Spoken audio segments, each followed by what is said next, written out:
मैत्रिणींनो, आपल्याला ज्या गोष्टीतून आनंद मिळतो ना, ती गोष्ट करायला आपण नेहमी तयार असतो. मग त्यासाठी आपल्याला किती का कष्ट पडेना.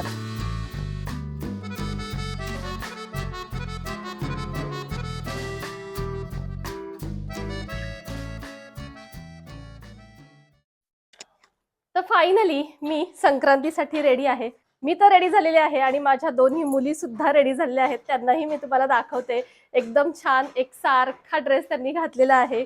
या तर हे पहा, दोघींना छान एकसारखा ड्रेस शिवलाय मी यावेळेस. आणि एकदम छान, म्हणजे पहिल्यांदाच मी दोघींना असे एकसारखे ड्रेस शिवलेत. दोघींना एकसारखा मेकअप केलाय, छान गळ्यातलं पण एकसारखं, बेल्ट एकसारखा, सगळं एकसारखं केलेलं आहे. त्यामुळे दोघी एकदम छान तयार झाल्यात. आम्ही कसं दिसतोय आम्हाला जरूर कमेंट करून सांगा. मैत्रिणींनो, कार्यक्रम छोटा मोठा कोणताही असो, पण त्या पाठीमागे होममेकरची मात्र खूप मेहनत असते.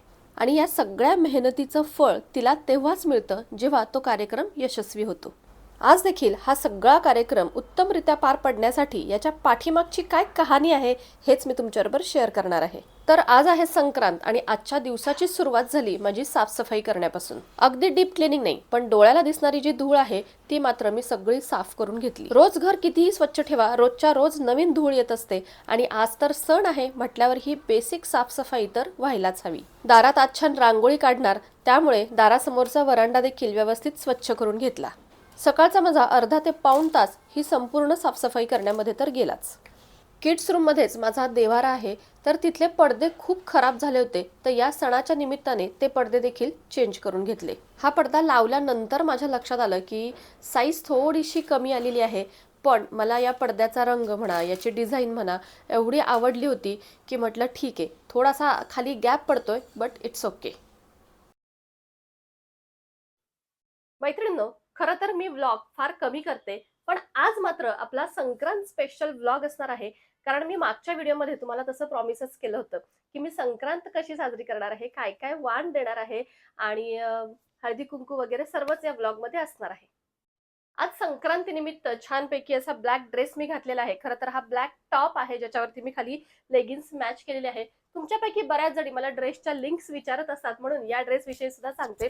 तर हा जो टॉप आहे तो आतला टॉप आहे, तो पूर्ण प्लेन आहे. फक्त खाली अशी जॅकेटला मॅचिंग बॉर्डर दिलेली आहे आणि वरती सेम अगदी जॅकेट. तर मला ज्यावेळेस हा टॉप मी ज्यावेळेस पाहिला ऑनलाईन, त्यावेळेस मला याचं जॅकेटच फार आवडलं. म्हणजे एकदम अट्रॅक्टिव्ह आहे, छान दिसतंय, या ब्लॅकला मॅचिंग होते, त्यामुळे मी हा टॉप घेतला. तुम्हाला कसा वाटला सांगा. आणि तुम्हाला जर हवा असेल तर याची लिंक देखील मी डिस्क्रिप्शन बॉक्समध्ये दिलेली आहे. बरं, आता जरी संक्रांत असली, सण असला, तरी देखील मला करायचं आहे काम. आणि त्यामुळे आता हे केस जाणार आहेत वरती. चला, दॅट्स इट. आता आपण पुढच्या कामाला लागूयात. बरं, आता संक्रांत म्हटलं की आपला पहिला मेनू असतो तो म्हणजे तिळाची वडी आणि तिळाची पोळी. तर सगळ्यात पहिल्यांदा काय करूयात, तिळाची वडी करूयात. तर चला, दरवर्षी याच पद्धतीने मी बिना पाकाची तिळाची वडी करते. पाक मला जास्त साधत नाही, म्हणून ही रेसिपी, तुम्हालाही जर पाक साधत नसेल तर ही रेसिपी तुम्ही जरूर ट्राय करा. या रेसिपीसाठी 1 वाटी शेंगदाणे अगदी असे नॉर्मल मी भाजून घेतले, जेणेकरून त्याचं कवर काळपट होऊ नये या पद्धतीने. कवर जर जास्त काळं झालं तर त्याची सालं शेंगदाण्यांची काढावी लागतील, म्हणून मी अगदी असे गव्हाळ रंगावरती भाजून घेतले. त्याचा कूट तयार करून घेतला आणि शेंगदाण्याचा कूट करता करताच त्यामध्ये थोडा थोडा गूळ देखील टाकलेला आहे. सेम पद्धत तिळासाठी देखील. तीळ सुद्धा भाजून घेतले आणि ते बारीक करत करत त्यातच गूळ मिक्स केला. आता 1 वाटी तीळ, 1 वाटी शेंगदाणे आणि 2 वाट्या मी गूळ घेतलेला आहे. आता हे सगळं मिश्रण कढईला थोडंसं तूप लावून छानपैकी परतून घ्यायचं आहे. आता हे मिश्रण कधीपर्यंत परतायचं, तर यातला गूळ थोडासा मेल्ट होईपर्यंत. जसं जसं गूळ मेल्ट होईल तसं तसं हे आपलं मिश्रण ओलसर होत जाईल. तर आता तोपर्यंतच मी इथे एका परातीला तूप लावून घेते आहे, म्हणजे याच्यावरती आपल्याला हे वडीचं मिश्रण टाकायचं आहे. तर पहा, अगदी छान असं ओलसर हे आपलं मिश्रण झालेलं आहे. आणि असं ओलसर झालं की लगेचच आपल्या ज्या ताटात काढून घ्यायचं, ज्याला आपण व्यवस्थित तूप लावलेलं आहे. आता माझं जास्त मिश्रण होतं, त्यामुळे मी मोठी परात घेतलेली आहे, त्याला तूप लावलंय आणि त्याच्यावरती आता हे एकसारखं पसरून घेणार आहे.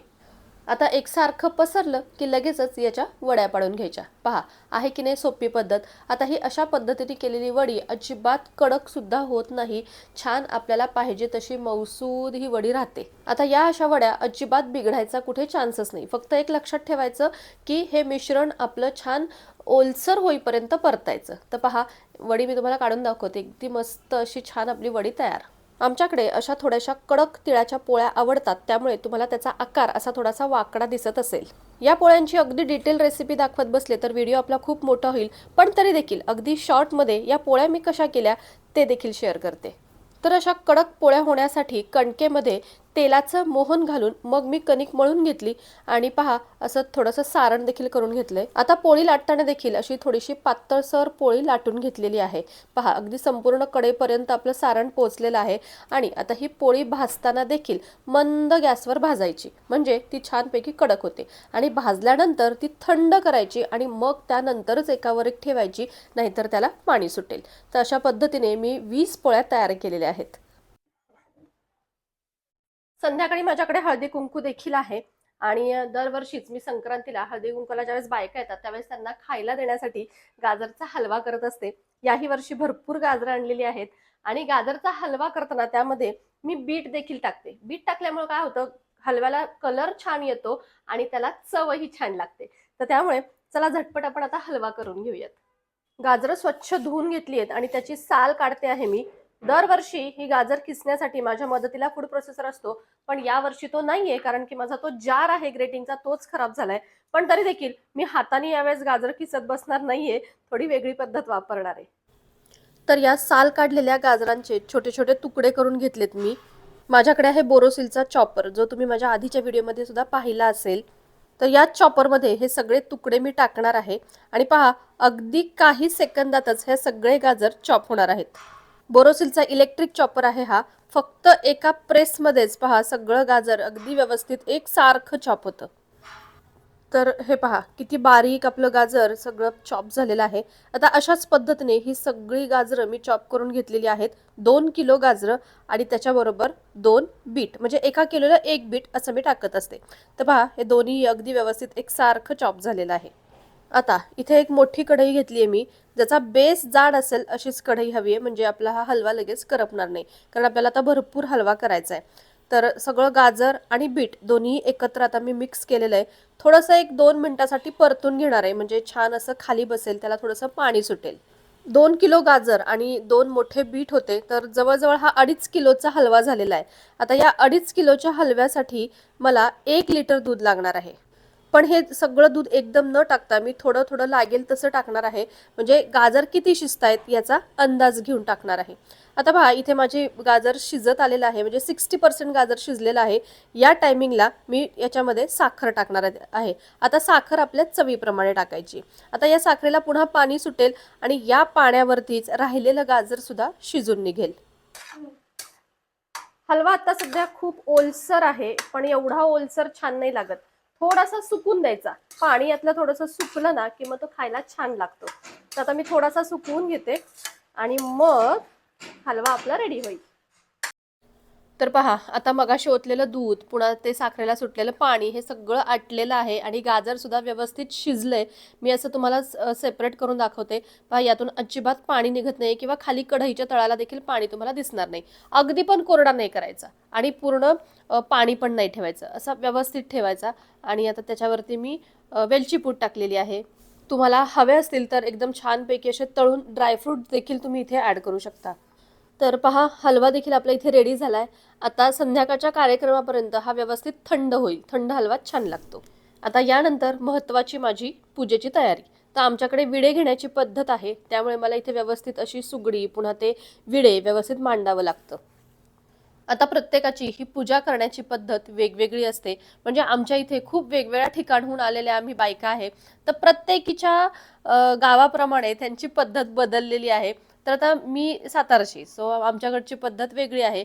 आमच्याकडे पहा अशी सुगड्यांची पूजा केली जाते, त्याच्या पुढे विडे मांडले जातात आणि या सुगड्यांमध्ये आपल्या जे काही या सीझनमध्ये मिळणारा भाजीपाला आहे, मग ते गाजर असेल, ऊस, बोरं, हरभरा, पावटा, वाटाणा, या सगळ्या भाज्या या सुगड्यांमध्ये भरल्या जातात. पण त्यापूर्वी या सुगड्यांना दोरा बांधलाय मी आणि त्याच्यावरती हळदी कुंकू लावून घेते आहे. आता यानंतर एक एक करून सगळ्या भाज्या मी यामध्ये टाकणार आहे. आता माझ्या छोट्या मुलीला या सगळ्याची खूप हौस आहे, त्यामुळे ती नेहमी माझ्याबरोबर हे सगळं करायला असते. सो ती म्हटली की मम्मा मी यामध्ये सगळ्या भाज्या भरणार. बरं म्हटलं भर. आता ही छानपैकी भरलेली सगळी सुगडी एका चौरंगावरती एकसारखी ओळीनं ठेवून घेणार आहे. आणि आता या सगळ्या सुगड्यांसमोर मी ठेवणार आहे पानाचा विडा. 2-2 पानांचा विडा आणि त्या विड्यावरती पुन्हा आपलं सगळं ओटीचं सामान. तर आमच्याकडे ही अशा पद्धतीने संक्रांतीला विडे घेण्याची पद्धत आहे. तुमच्याकडे कशी असते हे देखील तुम्ही मला कॉमेंट बॉक्समध्ये जरूर शेअर करा. आता प्रत्येक सणाला महत्त्वाची असते ते रांगोळी. आता सध्या तरी या अशा रांगोळीचा ट्रेंड चालू आहे. तुम्ही इंस्टाग्रामवरती पाहिला असेल. हे देखील माझी आयडिया नाही आहे. मी देखील इंस्टाग्रामवरती अशा पद्धतीच्या बऱ्याच रील्स पाहिल्या आणि ठरवलं की नाही यावेळी आपण ही अशीच रांगोळी आपल्या दारातही काढायची. मग त्यासाठी मी असं काळ्या रंगाचं कापड आणलं होतं आणि ही सगळी तयारी करून घेतली की काय काय लागणार आहे ते सगळं कलेक्ट करून घेतलं आणि पहा अशी सुंदर अशी रांगोळी दारामध्ये काढली. ही रांगोळी आज आलेल्या बायकांना इतकी आवडली, म्हणजे सगळ्यांनी ठरवलं की आम्ही देखील आता अशीच रांगोळी काढणार आहे. तर पहा मस्त दिसतं आणि पटकन होणारी रांगोळी आहे. जास्त पसारा होत नाही. आपल्या डोक्यामध्ये कन्सेप्ट क्लिअर असेल की व्यवस्थित आपल्याला ती झटपट काढता येते.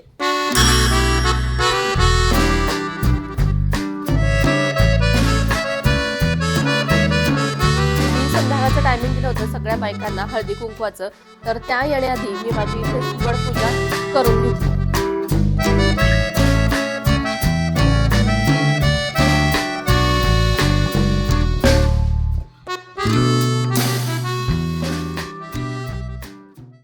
आता थोड्याच वेळात बायका येतील. तर बायकांना देण्यासाठी सुद्धा मी अशा सुंदरशा अशा पर्स आणलेल्या आहेत. हे पहा तुम्हाला दाखवते. तर पहा अशा छान वेगवेगळ्या कलरमध्ये मी अशा छान छान पर्स त्यांना देण्यासाठी आणलेल्या आहेत. आय होप त्यांना त्या नक्की आवडतील. आता हळदी कुंकवाचं ताट तयार करते, दिवा लावते. बायका येतीलच आणि मग आपण हळदी कुंकू देखील करूयात. तर आता फायनली माझी संपूर्ण हळदी कुंकवाची तयारी झालेली आहे. ताट देखील तयार झाले. तिळाची वडी तयार आहे. गाजराचा हलवा, तिळाची पोळी, बायकांना देण्यासाठी हे गिफ्ट, हे सगळं तयार आहे. मी सुद्धा रेडी आहे.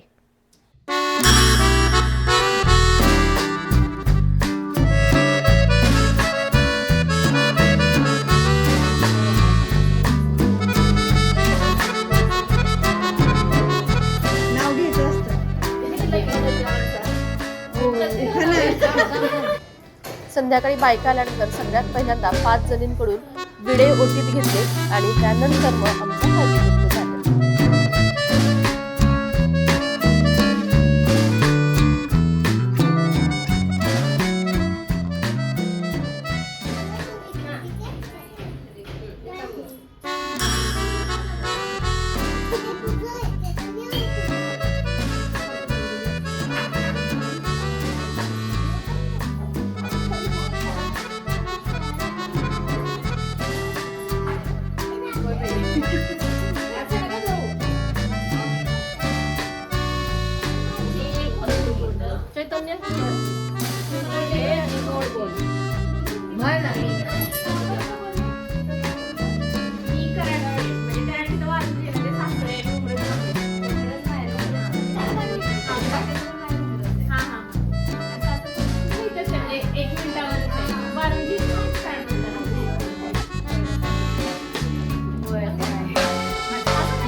बिट्टाचा हलवा आहे का? अच्छा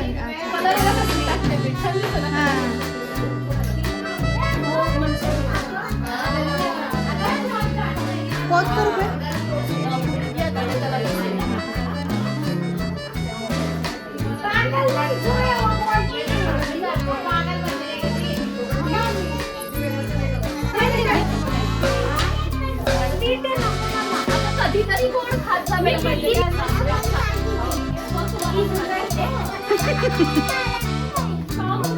तर अशा पद्धतीने माझी छान संक्रांत साजरी झाली. तुम्हाला आजचा व्हिडिओ कसा वाटला? आवडला असेल तर जरूर लाईक करा, शेअर करा आणि आपल्या चॅनलला सबस्क्राईब करा. बाय.